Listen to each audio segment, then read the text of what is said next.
I remember in middle school, high school, college, and a little bit after college, a big part of my life was golf. In fact, if you've come to Northpoint over the years, you know I talk about golf quite a bit, and again, because it was such a big part of my life.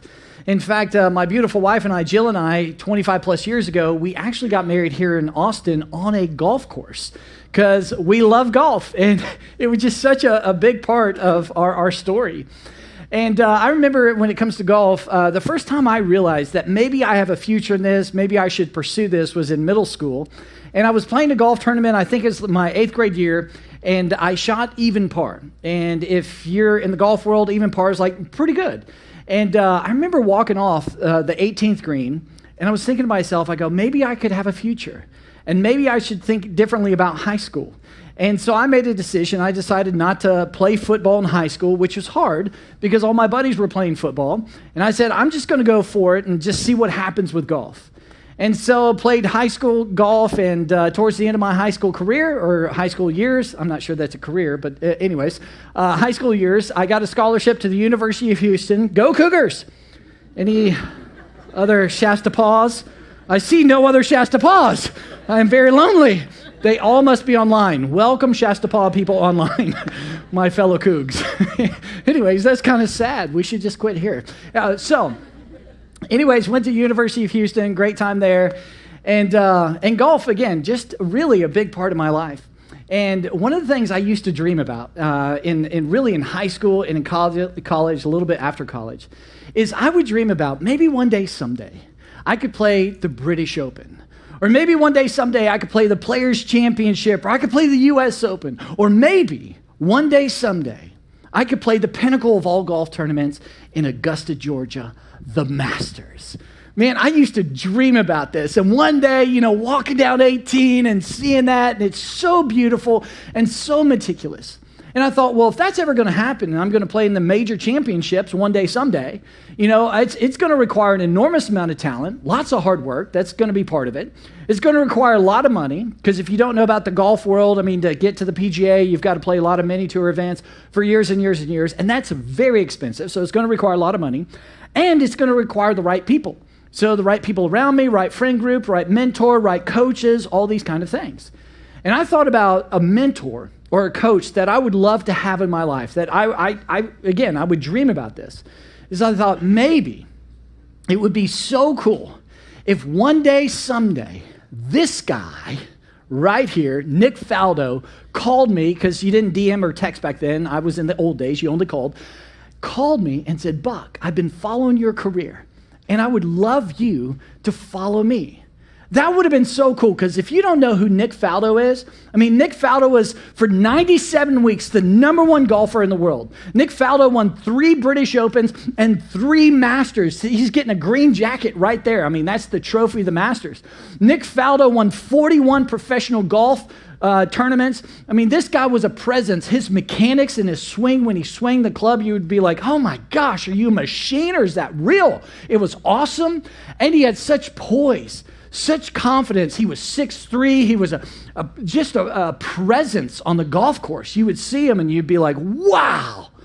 And I used to dream about, I really did. I would think, man, it would be so cool if Nick called me up and said, Buck, man, I would love you to come hang out with me for several years, and I'll teach you everything I know. I'll teach you about the ropes. I'll teach you everything I know about the mechanics and the golf swing and short game. I'll teach you about course management. I'll teach you how to deal with the media and the press. I'll teach you how to deal with fame and fortune. I'll teach you everything. In fact, I'll take you to Augusta, walk you around the course, and teach you how to play that course. Man, I would dream about that. And I'm telling you, if that ever happened, and Nick, invited me to follow and do all these kind of things, and one day, someday, I could be like Nick Faldo, and he had that call, and at the end of the call, he said, so what do you think? I would respond to him. I'd say, Nick, you had me at hello. I'm ready to go. I'd be like, I am in. This would be so awesome, right? Now, you may be wondering why I'm sharing that with you, because we're in church, not a golf clinic, although it'd be kind of cool to mix those up. But the reason I share that with you is because today we are in part 2 of this series that we kicked off last week. Jordan did such a great job, called The Way of Jesus. And Jordan talked about and answered the question last week of who is Jesus? I mean, that's a question. And Jesus answered that. Jesus said, I'm the way, the truth, and the life, and no one comes to the Father except through me. And the bottom line of this series and the bottom line of last week is this, is that in Jesus we find the way, discover the truth, and experience the life that we're made for. That in Jesus we find the way. Jesus was very clear. I am the way to the Father, the way to have peace with God, the way to be forgiven, the way to know that your eternity is secure, the way to know that you have a right standing with God and that God is pleased with you. What is the way? Jesus says, I'm the way. That Jesus is the truth that will set you free, the truth of your identity, who you are, that you don't have to work for your identity, prove your identity. Every day, struggle, who am I? Jesus already said, I've already told you who you are. That you are made in the image of God. I knit you together in your mother's womb. That the truth is that you are fearfully and wonderfully made, that you have value and purpose. Jesus says, I am the truth and I am the life. We all have opinions about this life, how to live this life, what to do with this life. Jesus says, I'm right here. I am the life. I'm the way, the truth, and the life. And the promise of Jesus is if you follow him, if you surrender to him, if you wrap your life around him, yeah, it'll be the hardest thing you ever do in your life. But Jesus' promise is that you will find life and find life to the very fullest. Now, why can we trust that? I mean, is Jesus any different than any other religious leader? Is Jesus any different from Nick Faldo? Why can we trust that? Well, we can trust that because Jordan explained this, who Jesus is. I mean, Jesus said he's the Prince of Peace. That Jesus is the Alpha and the Omega, which means he's before time and after time. He transcends time. That Jesus is called Emmanuel, God with us. That Jesus is the author of life. And guys, I'm just telling you, if that's true, if that's who Jesus is, then he is the way, the truth, and the life.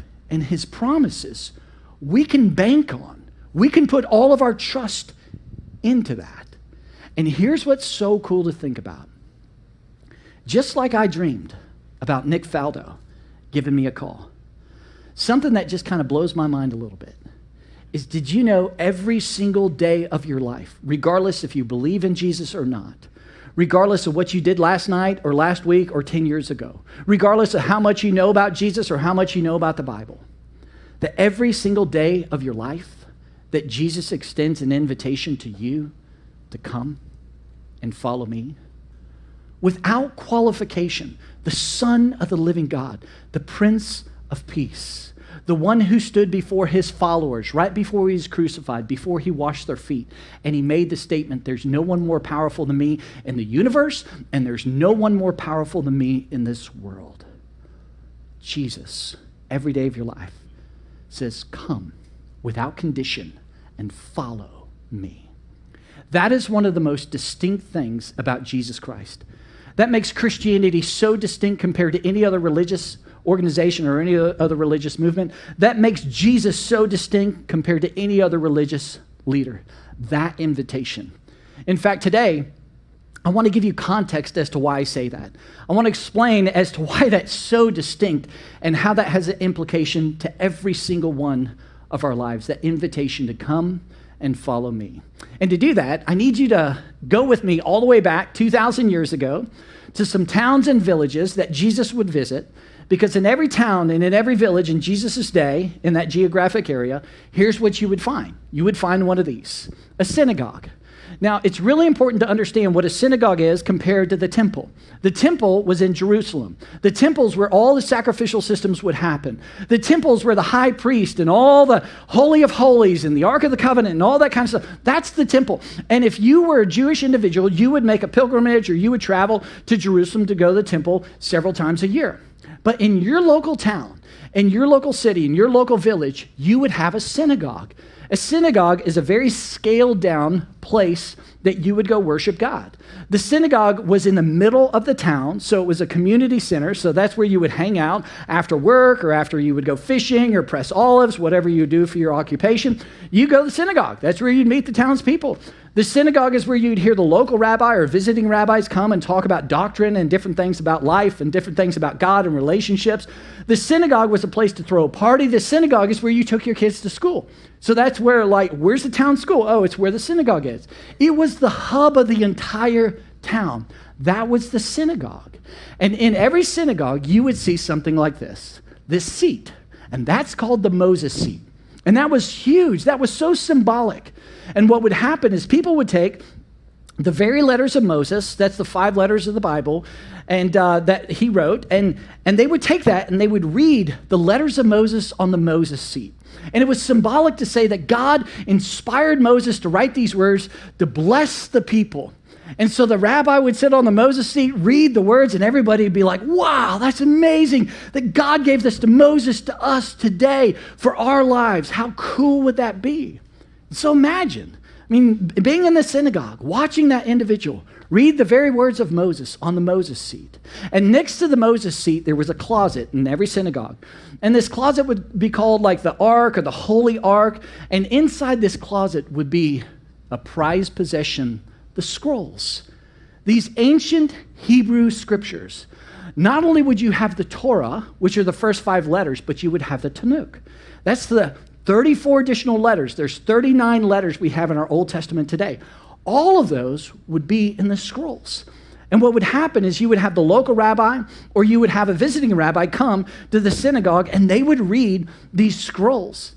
And imagine these moments. This is what Jesus would do when Jesus would go from town to town, village to village. Where would he go? The synagogue. And the people would come to the synagogue because that was a community center and he would teach. And imagine being there with Jesus. The moment he took these scrolls from the ark, the closet, and he perhaps read the words of Isaiah, written 700 years before Jesus. And the words of Isaiah prophesied that one day, someday, God will keep his promise. And a virgin would be with a child. And that child would be Emmanuel, God with us. 700 years before Jesus, these words. And the rabbis would read these words and teach the town and the community.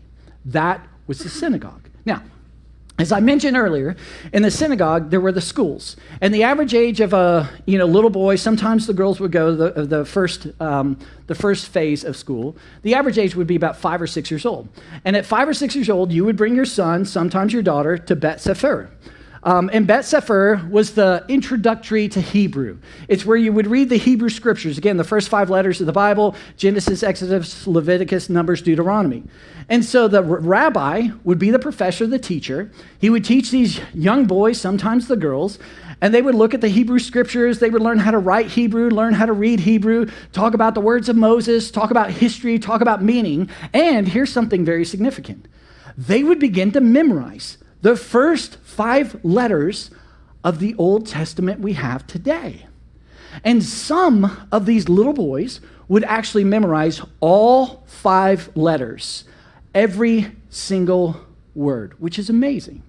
And at the end of Bet Sefer, the rabbi would say to the majority of all those kids, hey, it's time to go home, it's time to start a family, or it's time to go into your family business and go fishing or go be a carpenter or go work press olives or whatever it may be. And that's typically what would happen. Like 99% of all the kids in Bet Sefer, that was the outcome, about 10, 11, 12. But for the elite of the elite, those little boys who memorized all 5 letters of the Old Testament, they would graduate to a secondary level of school. And that would be called Bet Midrash. And Bet Midrash is when you would not only learn about the Torah and additional things, but you would also include the Tanakh.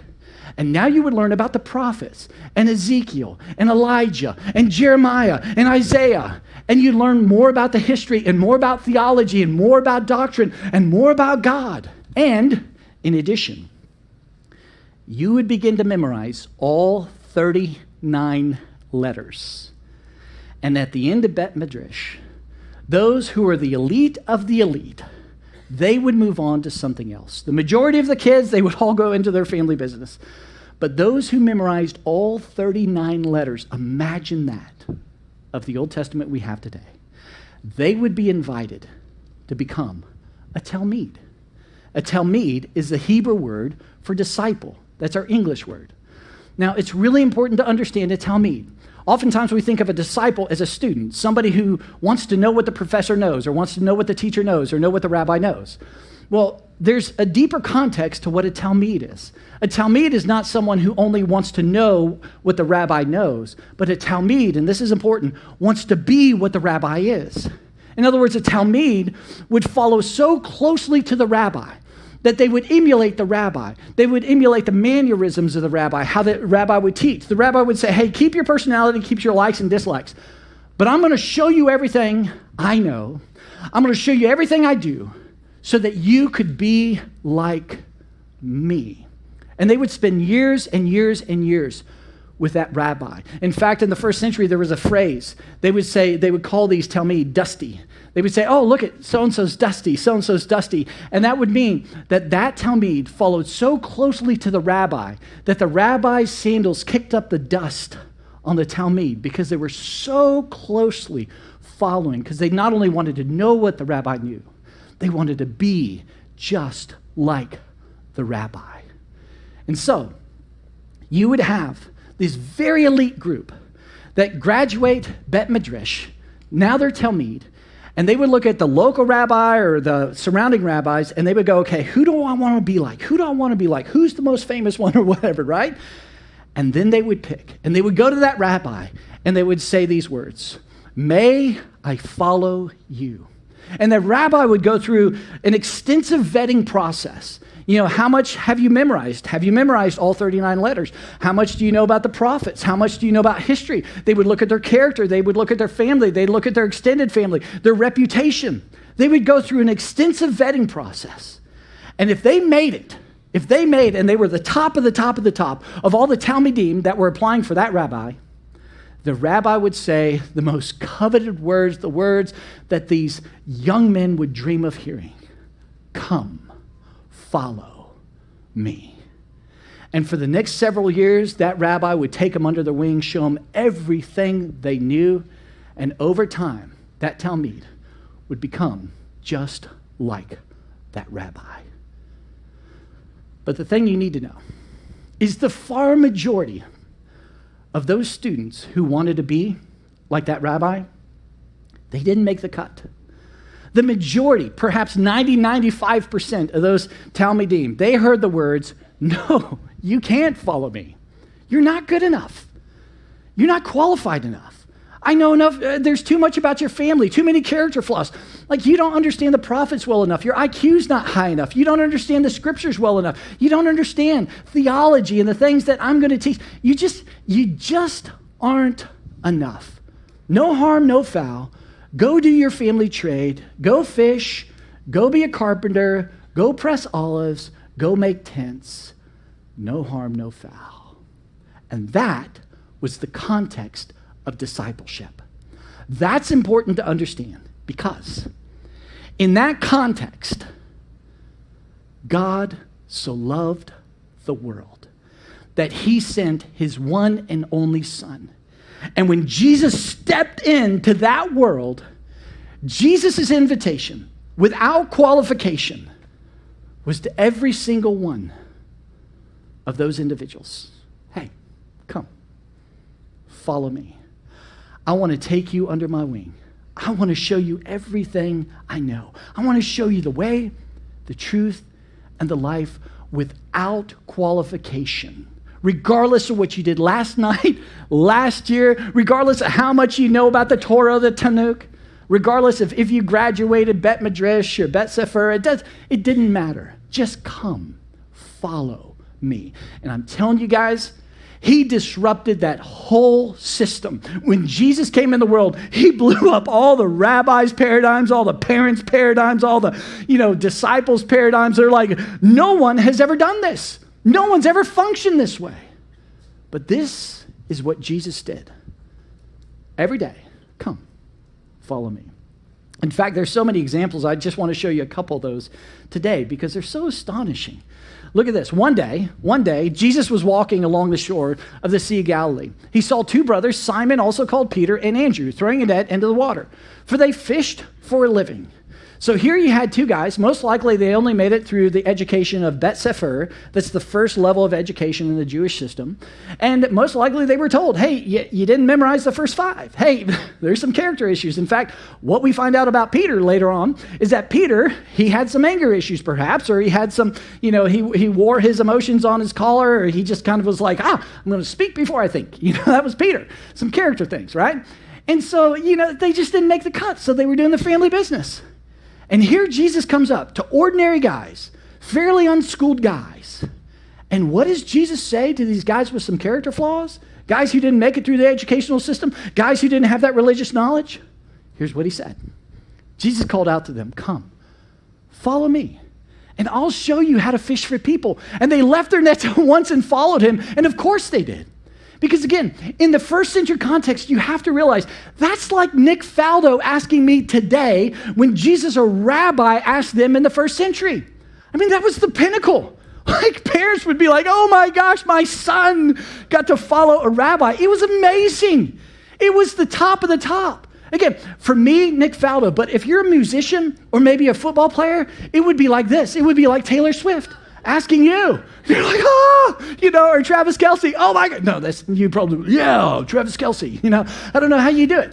But I mean, you would say you had me at hello or whatever your passions are. If the top of the top, the pinnacle person said, hey, come follow me.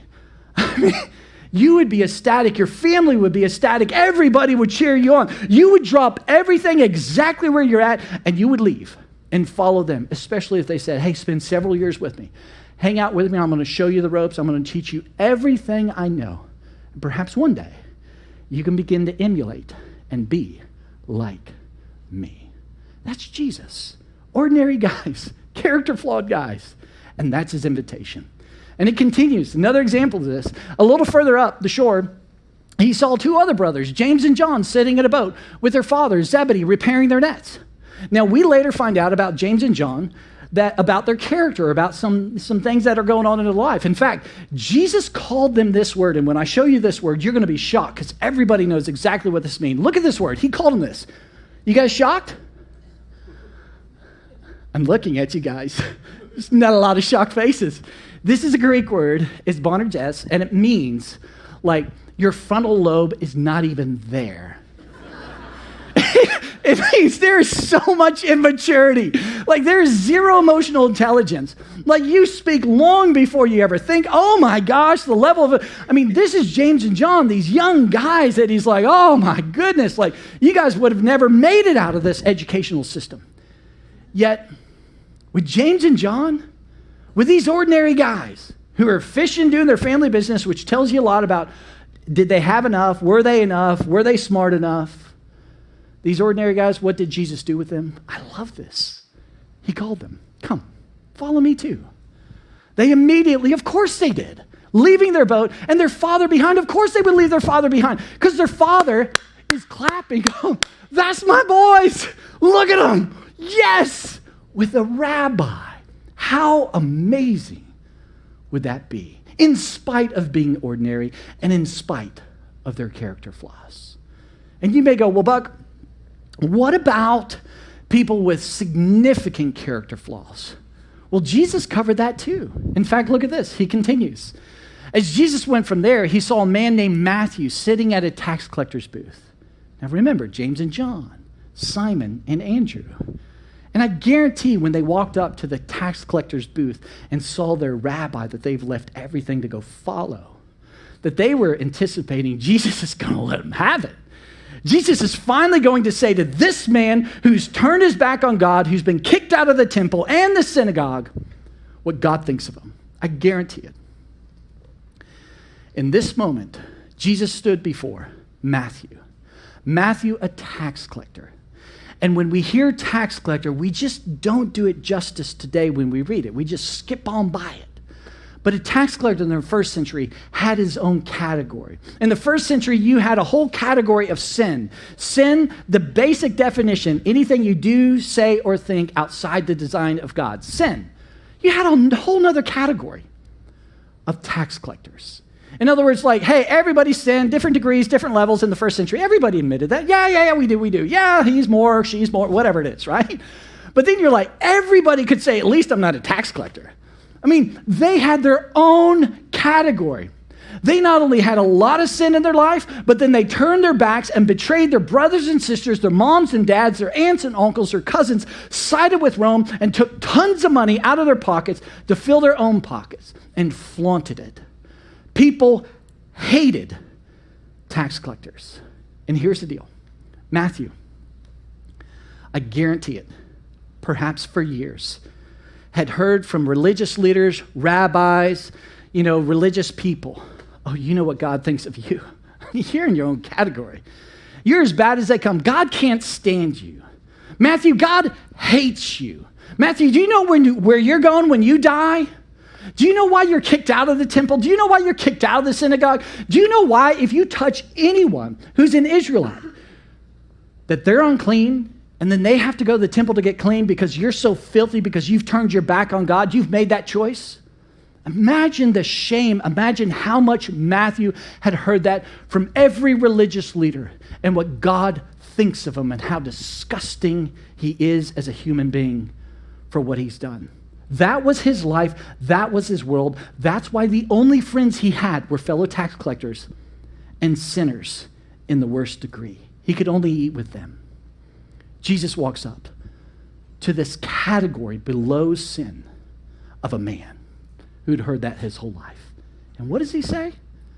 The Son of the living God, Emmanuel, God with us, says these words. Follow me. Matthew, I knit you together in your mother's womb. You have such value and worth in my eyes. You are the apple of God's eye. I want to show you the way, the truth, and the life. Come. Follow me. That should say something so profound to every single one of us, regardless if you believe in Jesus or not. That's what Jesus did. And then you may go, well, what about the religious? What about the people who were ultra religious, had followed Jesus, God their whole lives? What about them? Well, Jesus covered that category as well. In fact, look at this. He continues from there. There was a man named Nicodemus, a Jewish religious leader who was a Pharisee. I don't have time to go into this, but a Pharisee is even at a higher elite category than a rabbi. I mean, we know Nicodemus was part of the Sanhedrin. The Sanhedrin was a supreme court for all the Jewish people, all of Israel. There was only a select few. I mean, this guy could not have been more elite. This guy could have not, there's no more power, no more wealth. I mean, he was so rich, so famous, so powerful. This is Nicodemus. And Nicodemus, what happens with him and Jesus? Well, we see, look at this. After dark, of course, he would have to go after dark. He had so much to risk. He came to speak with Jesus. And here's what he said about Jesus, Rabbi. He identified him as a rabbi. We all know that God has sent you to teach us. Your miraculous signs are evidence that God is with you. In other words, hey, all my colleagues, all my other Pharisees, rabbis, all the teachers of the law, they know who you are. They're not going to admit it because that's going to be too much of a cost for them. They have way too much pride to admit that. But Jesus, we can't deny it. You clearly are a teacher, and you clearly are from God. We cannot deny the evidence that is before our eyes. So who are you? What are you up to? And through a really interesting conversation, Jesus, in his own way, says to the elite of the religious leaders who'd followed God for decades and decades and decades, Nicodemus, you must be born again. Not of natural, not of anyone's own will, but of a supernatural, which means, come follow me. Follow me, Nicodemus. And if you do, I'll show you the way, the truth, and the life. The point is this. Regardless if you were ordinary, if you had all these character flaws, if you were the sinner of all sinners, there was no one worse than you, no one committed more sin than you, or if you were the elite of the elite and you had followed God your whole life, Jesus, Emmanuel, Prince of Peace, author of life, comes into this world and says to every single one of them, and every single one of you today, come, follow me. Regardless of where you're at on your spiritual journey, I want you to come, trust me, and follow me. Now, when it comes to your spiritual journey, that's an important thing to understand. Here at Northpoint, we think about a person's spiritual journey as 3 very specific circles. And this is not something you do in a week. This is not something you do in a year. This spiritual journey is a lifetime. And these 3 circles start with discover. You know you would be in discover if you're here today or you're watching or listening online, and you would say, well, I'm just here because I'm checking a box. I'm here because of him, because of her. I want a good impression. I'm here because I want to check the box with mom or dad, and they need to know I'm in church. I'm here because whatever. I'm pretty apathetic towards God. I really don't like the church. It's an institution. It just wants money and control of my life, and I'm kind of against it, but I'm checking a box. If that's you, that's discover. You're in discover.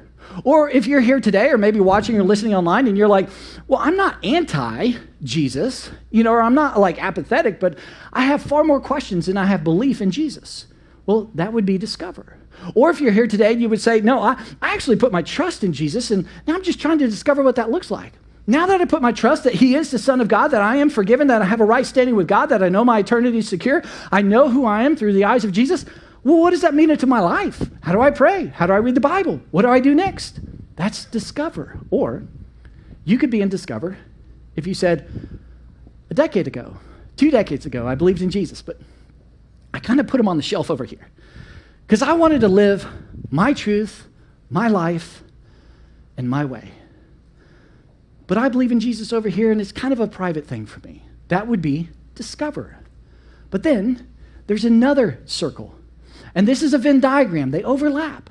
That the next circle would be follow. And you know you're in follow when you go public. It's kind of that t-shirt phase, bumper sticker phase, which please don't hear me advocate t-shirts and bumper stickers with Jesus. Not a big fan of that. I think that makes a point more than it makes a difference.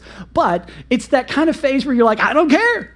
I'm a Jesus follower. Everybody, I want you to know, I follow Jesus and I want you to know about it. There's no shame in it, right? It's that phase where you're like, man, I am all in. I'm reading the Bible. I'm discovering how to do that. I'm praying. I'm serving. I'm giving. I'm leading this small group. I'm researching. I'm starting to fast. I never knew about that, practice. That's so amazing. I mean, that's following.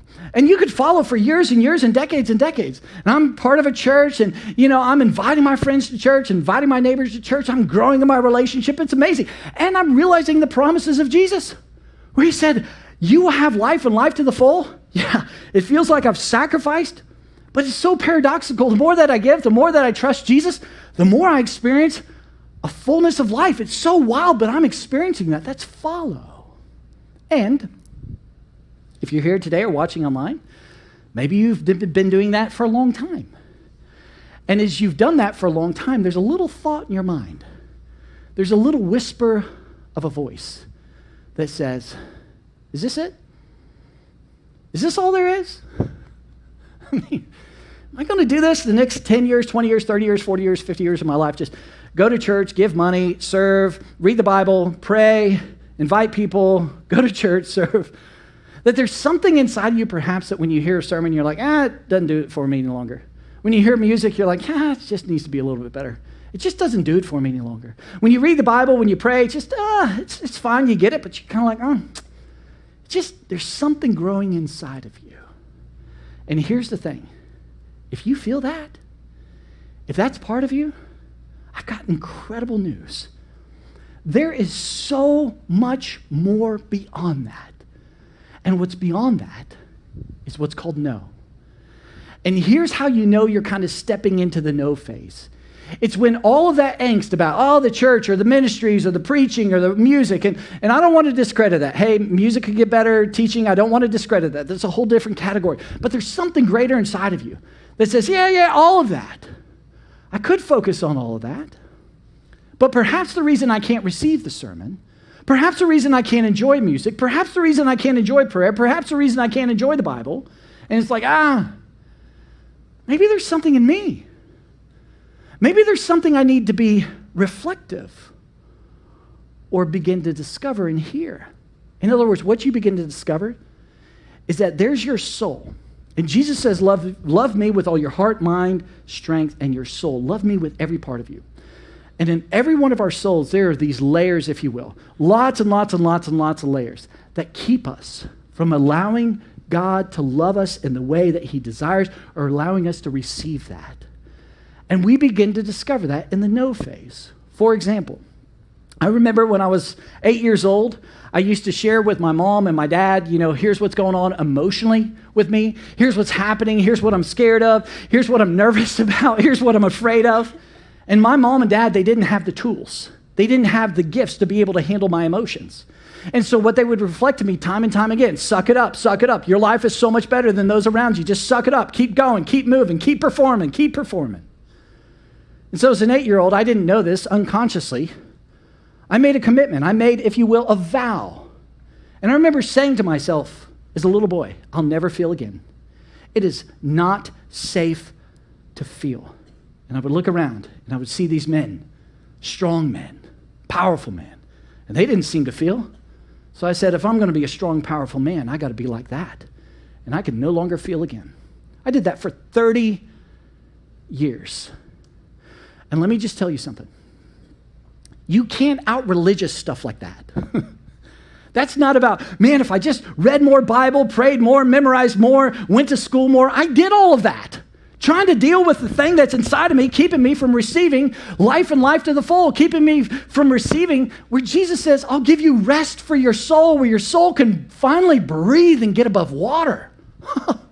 I tried to out-religious that for so long. And I finally bumped in to this idea that there are things around my soul that are far more of family origin, far more of maybe some trauma, far more back there that perhaps a small group leader, maybe a counselor can help unpack. And I used to think those things are weak to go unpack or immature or really not about Jesus, because Jesus is plenty for me. But what I discovered, and so many of you perhaps have discovered, is when you begin to deal with those layers around your soul that are preventing you from receiving that love relationship to where your soul is satiated and it's satisfied, to where when you read the words of Scripture where Jesus says, I have food that if you eat it, you'll never hunger again. I have a drink that if you drink it, you'll never thirst again. You read that at face value, that is so religious. But when you begin to deal with these layers of your soul, you know exactly what that means. When Jesus says, come to me, all you who are weary, and I will give you rest. You know what that means. There is so much more to following Jesus. And my point is this. Regardless where you're at on your spiritual journey, discover, follow, know. The invitation is the same to you and to me without qualification.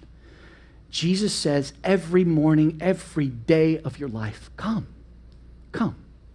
follow me. So if Jesus is the Prince of Peace, if Jesus is the author of life, if Jesus is Emmanuel, God with us, then my question is this, and we'll wrap up here. What's been holding you back from saying yes to following Jesus? What's the thing in your life from saying, okay, fine, I'll go all in, not only to know what you know, but to be as you are. I'll surrender to you. What's keeping you from that? I thought about it this week, and I think there are a few things, perhaps, if we're honest. And I think you deserve to know this. I think one of the things that keeps us is fear. Perhaps fear of missing out. Man, I've dealt with my life this way. I've coped this way. I've had fun this way. This is the way I take the edge off. This is the way I enjoy life. Jesus, I don't know a whole lot, but I think it's going to be different over there. And so I have a fear I'm going to miss out. I have a fear I'm not going to begin to enjoy. I have a fear it's just going to be so religious. And Jesus is like, man, just surrender, trust me. And it's all paradoxical. It's when you surrender, you actually discover life. But maybe it's fear of missing out. Or maybe when you were a little boy or a little girl, similar to me, you made a vow. And that vow for you sounded something like this. As long as I maintain control, I feel peace. I feel okay. So your whole life, it's been about control. I got to control everything. I've got to make sure everything is exactly the way I want, because if everything is the way I want, everything's controlled, then I'll be okay. And the fear is I got to surrender all of that to Jesus. And that feels like losing control, and I'm afraid. Is it fear? Or perhaps it's pride. Maybe it's pride keeping you from following Jesus. I mean, Jesus was so clear. He said, I'm the way, I'm the truth, I'm the life. Sometimes we go, well, I have a truth, and we begin to trump Jesus' truth. My truth is better than your truth. My way is better than your way. My life is better than your life. The way I define life, the way I define my truth, the way I define the way to connect with, it's, if we could just pause a second and be still, contemplative, what are we doing in those moments? Jesus is the author of life, Alpha, Omega. In other words, he transcends time. He's divine. We're simply have an overinflated view of ourselves. And Jesus is inviting us to something so much better, and perhaps it's pride. Or maybe, perhaps it's distraction. The world, the culture is telling you, this is the truth, this is a life, this is the best life ever, pursue this, get this, buy this, acquire this, perform here, and then you're and you're so busy, and it's like, I just don't have time to follow Jesus. Or maybe it's uncertainty. If you're really honest, you're like, Buck, I'm in. I'd like to discover all this stuff you're talking about, Jesus, but I don't even know where to begin. I was raised a different religion. I don't even know about this whole Jesus thing. Maybe it's uncertainty. Maybe it's a fear. Maybe it's pride. Maybe it's distraction. I think you owe it to yourself to be honest. What is preventing you from following the author of life? And here's the good news. Regardless of where you're at, regardless where you're at in the spiritual journey, regardless of what's distracting you or keeping you from saying yes, the invitation tomorrow morning when you wake up and your eyes open, and you look into the mirror and you brush your teeth because your breath needs a little brushing. Jesus looks at you and he says, come, without qualification, come, follow me.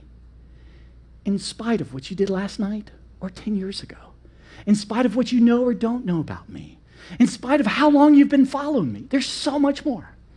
Come, follow me. And my promise to you is life and life abundantly. So what does that look like to follow Jesus? That's what we're going to talk about next week. But for today and for the rest of your life, honestly, I just want you to know, in spite of, regardless of, the invitation from Jesus is come, follow me. Let me pray for us. Father, thank you so much that you've created a way of simplicity. Of course you would, because that's what love would require of you, and you are a God of love. Thank you for sending your one and only Son to demonstrate that love for us and to show us that every day of our life that we have value and worth, and you are inviting us into something so much better. God, for every single one of us, there are so many reasons as to why we don't want to do that, and you know those reasons. So, Father, would you meet us in this moment, an hour from now, a day from now, a week from now, and please, in the most gentle and truthful way, begin to allow us to surrender those reasons to you so we can experience something so much better that you have for us. I love you. I trust you with all that. In Jesus' name, amen. Guys, thanks for being here. We'll see you next week.